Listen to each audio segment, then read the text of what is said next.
എല്ലാ കൂട്ടുകാർക്കും നമ്മുടെ പുതിയ വീഡിയോയിലേക്ക് സ്വാഗതം. ഈ ഒരു മഴക്കാലത്ത് നല്ല ചൂട് കട്ടൻ ചായയുടെ ഒപ്പം കഴിക്കാൻ പറ്റിയ നല്ലൊരു ക്രിസ്പി പലഹാരമാണ് ഇന്നത്തെ നമ്മുടെ വീഡിയോയിൽ ഞാൻ പരിചയപ്പെടുത്തുന്നത്. ഈ ഒരു പലഹാരം തയ്യാറാക്കി എടുക്കാനായിട്ട് നമുക്കധികം ചേരുവകൾ ഒന്നും തന്നെ വേണ്ട. നമ്മുടെ വീട്ടില് നിത്യമുള്ള ഗോതമ്പ് പൊടി വെച്ചിട്ടാണ് നമ്മൾ ഈ ക്രിസ്പി സ്നാക്ക് തയ്യാറാക്കി എടുക്കുന്നതും. വളരെ എളുപ്പമാണ് തയ്യാറാക്കി എടുക്കാനായിട്ട്, കഴിക്കാനും സൂപ്പർ ടേസ്റ്റ് ആണ്.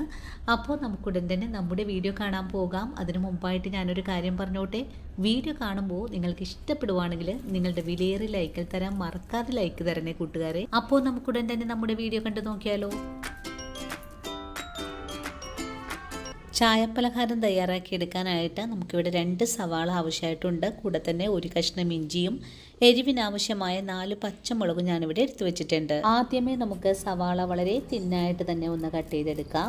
സവാള വളരെ തിന്നായിട്ട് തന്നെ ഞാനിവിടെ കട്ട് ചെയ്തെടുത്തിട്ടുണ്ട്. അതിനുശേഷം നമുക്കിതിലേക്ക് 1/4 ടീസ്പൂൺ അളവിൽ പെരിഞ്ജീരകം ചേർക്കാം. ഇനി ഇതിലേക്ക് ആവശ്യത്തിനുള്ള ഉപ്പും കൂടി ചേർക്കണം. ഉപ്പും ചേർത്ത് കഴിഞ്ഞാൽ നമ്മുടെ കൈ ഉപയോഗിച്ച് നല്ല പോലെ തിരുമിയൊന്ന് കുഴച്ചെടുക്കണം. സവാളയുടെ ജ്യൂസ് മുഴുവനും തന്നെ പുറത്തേക്ക് കിട്ടണം. അതുവരെയാണ് നമുക്കിതുപോലെ ഒന്ന് കുഴച്ചെടുക്കേണ്ടതും. ഇപ്പോൾ നമ്മുടെ സവാള നല്ല സോഫ്റ്റ് ആയിട്ട് തന്നെ നമ്മളിവിടെ കുഴച്ചെടുത്തിട്ടുണ്ട്. ഇനി ഇതിലേക്ക് 300 ഗ്രാം അളവില് ഗോതമ്പ് മാവാണ് ചേർക്കുന്നത്. ഞാനിവിടെ ആശീർവാദിന്റെ ഗോതമ്പ് പൊടിയാണ് എടുത്തിട്ടുള്ളത്.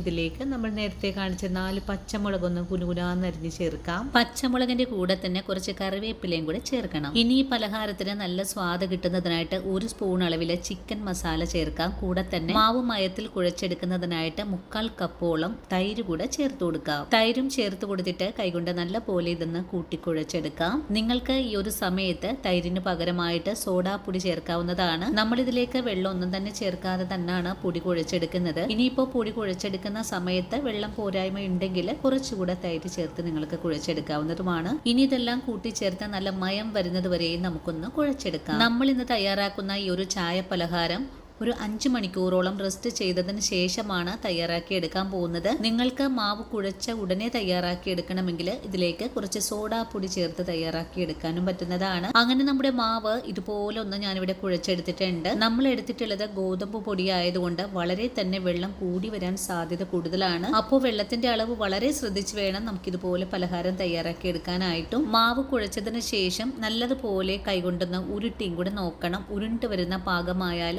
പിന്നെ നമുക്ക് ഈ മാവ് മൂടിയതിന് ശേഷം ഒന്ന് റെസ്റ്റ് ചെയ്യാൻ വെച്ച് കൊടുക്കണം. നിങ്ങൾക്ക് ഈ വീഡിയോയിൽ കൂടെ കാണാലോ, ഞാൻ അല്പം ഡ്രൈ ആയിട്ടാണ് മാവ് കുഴച്ചെടുത്തിട്ടുള്ളത്. കുഴച്ച മാവിനെ ഇതുപോലെ ഒന്ന് ഷേപ്പാക്കി എടുക്കാൻ സാധിച്ചിട്ടുണ്ടെങ്കിൽ മാവ് ഓക്കെയാണ്. പിന്നെ നമുക്ക് ഈ മാവിനെ ഒന്ന് റെസ്റ്റ് ചെയ്യാനായിട്ട് മൂടി വെച്ച് കൊടുക്കാം. മാവ് റെസ്റ്റ് ചെയ്യാൻ മൂടി വെച്ച് കൊടുക്കുന്ന സമയത്ത് ഇതിലേക്ക് കുറച്ച് ഓയിൽ കൂടെ ഇതിന് മേലെയായിട്ട് ഒഴിച്ചു കൊടുക്കണം. അല്ലെങ്കിൽ മാവ് ഡ്രൈ ആയി പോകാനൊക്കെ സാധ്യത കൂടുതലാണ്. ഇനിയിപ്പോൾ റെസ്റ്റ് ചെയ്യാനായിട്ട് മൂടി വെച്ച് കൊടുക്കുവാണ്. ഒരു 5 മണിക്കൂർ നേരമെങ്കിലും റെസ്റ്റ് ചെയ്യാൻ വെച്ച് കൊടുക്കണം. 5 മണിക്കൂറിന് ശേഷം മാവൊന്ന് തുറന്ന് നോക്കുവാണ്. മാവ് ഇപ്പോൾ നല്ല സോഫ്റ്റ് ആയിട്ട് തന്നെയാണ് ഇവിടെ ആയി വന്നിട്ടുള്ളതും. ഇനി ഉടൻ തന്നെ നമുക്ക് ചായ പലഹാരം തയ്യാറാക്കാൻ തുടങ്ങാം. ഇനി നമ്മുടെ കൈ ഒന്ന് നനച്ചെടുത്തതിന് ശേഷം കുറേശ്ശെ മാവ് ഇതുപോലെ ഒന്ന് ഉരുട്ടിയെടുക്കാം.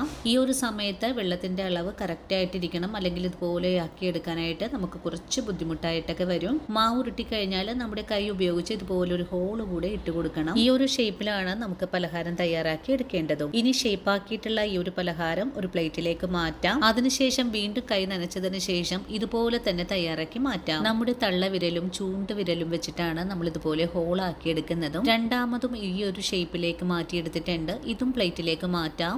ഇനി എല്ലാ പലഹാരവും ഇതേ ഷേപ്പിൽ തന്നെ തയ്യാറാക്കി മാറ്റാം. അങ്ങനെ നമ്മുടെ മാവിനെ എല്ലാം ഞാനിവിടെ ഷേപ്പാക്കി മാറ്റിയിട്ടുണ്ട്. ഒരു ബുദ്ധിമുട്ടും ഇല്ല കേട്ടോ ഇതുപോലെ ഒന്ന് ചെയ്തെടുക്കാനായിട്ടും. എല്ലാം ഒരേ ഷേപ്പിൽ തന്നെയാണ് തയ്യാറാക്കി എടുത്തിട്ടുള്ളതും. ഇനി ഉടൻ തന്നെ നമുക്കിതൊന്ന് പൊരിച്ചെടുക്കാൻ തുടങ്ങാം.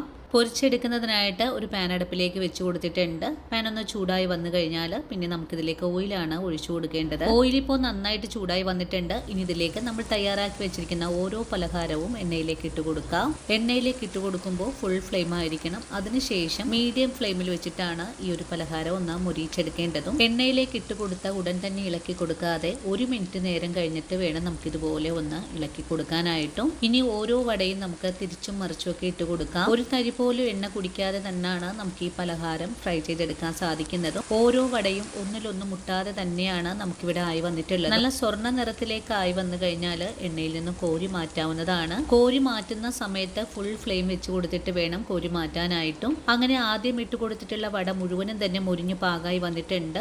ഇനി ഉടൻ തന്നെ നമുക്കിത് എണ്ണയിൽ നിന്നും കോരി മാറ്റാവുന്നതാണ്. എത്ര എളുപ്പത്തിലാണ് നമ്മൾ ഇതുപോലൊരു പലഹാരം ഇവിടെ തയ്യാറാക്കി എടുത്തിട്ടുള്ളത്. ഇനിയിപ്പോൾ വൈകിട്ടത്തെ ചായയ്ക്ക് പ്രത്യേകിച്ച് കടികളൊന്നും തന്നെ ഇല്ലാത്ത സമയത്ത് കടകളിൽ നിന്നും വാങ്ങാതെ ഇതുപോലുള്ള പലഹാരങ്ങളൊക്കെ തയ്യാറാക്കി നമ്മുടെ കുഞ്ഞുങ്ങൾക്ക് ഉണ്ടാക്കി കൊടുക്കാൻ ശ്രമിക്കുക. അങ്ങനെ ആദ്യ പലഹാരം കോരി മാറ്റിയതിനു ശേഷം രണ്ടാമതും ഇതുപോലെ തന്നെ ഞാൻ എണ്ണയിലേക്ക് മുരിയിക്കാൻ ഇട്ട് കൊടുക്കുവാണ്. അങ്ങനെ രണ്ടാമത്തെ പലഹാരവും ഇവിടെ ഇതുപോലെ ഒന്ന് മുരിഞ്ഞു കിട്ടിയിട്ടുണ്ട്. തിരിച്ചും മറിച്ചും ഒക്കെ ഇട്ടു തന്നെ നമുക്ക് മുരിയിച്ചെടുക്കാവുന്നതാണ്. അപ്പോൾ കണ്ടല്ലോ കൂട്ടുകാരെ, എത്ര എളുപ്പത്തിലാണ് നമ്മൾ ഇതുപോലെ നല്ല കിടുക്കാച്ചി പലഹാരം തയ്യാറാക്കി എടുത്തിട്ടുള്ളത്. ഈ ഒരു വീഡിയോയും കണ്ടിട്ട് എൻ്റെ കൂട്ടുകാരെല്ലാവരും ട്രൈ ചെയ്ത് നോക്കണേ. അധികം ചേരുവകളൊന്നും തന്നെ ഇല്ലാതെ നമ്മുടെ വീട്ടില് നിത്യമുള്ള ചേരുവകൾ കൊണ്ട് തയ്യാറാക്കി എടുക്കുന്ന ഈ ഒരു ക്രിസ്പി സ്നാക്ക് നമ്മുടെ കുട്ടികൾക്കൊക്കെ ഒരുപാട് തന്നെ ഇഷ്ടപ്പെടും. അപ്പോൾ ഇന്നത്തെ നമ്മുടെ വീഡിയോയും ഇത്രയുള്ളൂ കൂട്ടുകാരെ. ഈ ഒരു വീഡിയോയും കണ്ടിട്ട് തീർച്ചയായിട്ടും എൻ്റെ കൂട്ടുകാരെ ട്രൈ ചെയ്ത് നോക്കണം. ട്രൈ ചെയ്ത് നോക്കിയിട്ട് നിങ്ങൾക്ക് ഈ റെസിപ്പിയുടെ സ്വാദിഷ്ടപ്പെടുവാണെങ്കിൽ നമ്മുടെ പേജ് ഒന്ന് ഫോളോ ചെയ്ത് നമ്മുടെ ഫാമിലിയിൽ മെമ്പർ ആകാനും മറക്കല്ലേ. അതുപോലെ തന്നെ വീഡിയോ കാണുമ്പോൾ നിങ്ങളുടെ വിലയേറിയ ലൈക്കുകൾ തരാനും മറക്കരുത്. നമ്മുടെ ഈ ഒരു പലഹാരം വീഡിയോ കണ്ട് വീട്ടിൽ ട്രൈ ചെയ്ത് നോക്കുമ്പോൾ നിങ്ങൾക്ക് ഇഷ്ടപ്പെടുവാണെങ്കിൽ തീർച്ചയായിട്ടും നിങ്ങൾക്ക് ഇന്ന് കിട്ടിയ അറിവ് നിങ്ങളുടെ കൂട്ടുകാരിലേക്കൊന്ന് ഷെയർ ചെയ്ത് കൊടുക്കാനും മറക്കല്ലേ. ഇനിയും ഇതുപോലുള്ള നല്ല നല്ല വീഡിയോസ് ഒക്കെ ആയിട്ട് ഞാൻ നാളെ ഓടിയെത്തുന്നതാണ്. അതുവരെ വീഡിയോ കണ്ട് സപ്പോർട്ട് ചെയ്ത എൻ്റെ എല്ലാ കൂട്ടുകാരോടും ഇനിയും കാണാനിരിക്കുന്ന എൻ്റെ പ്രിയ കൂട്ടുകാരോടും ഒത്തിരി നന്ദി സ്നേഹമൊക്കെ അറിയിച്ചുകൊണ്ട് നാളെ രാവിലെ ഓടിയെത്താം. അതുവരെയും സ്നേഹത്തിൻ്റെ ഭാഷയിൽ വീണ്ടും കാണാം.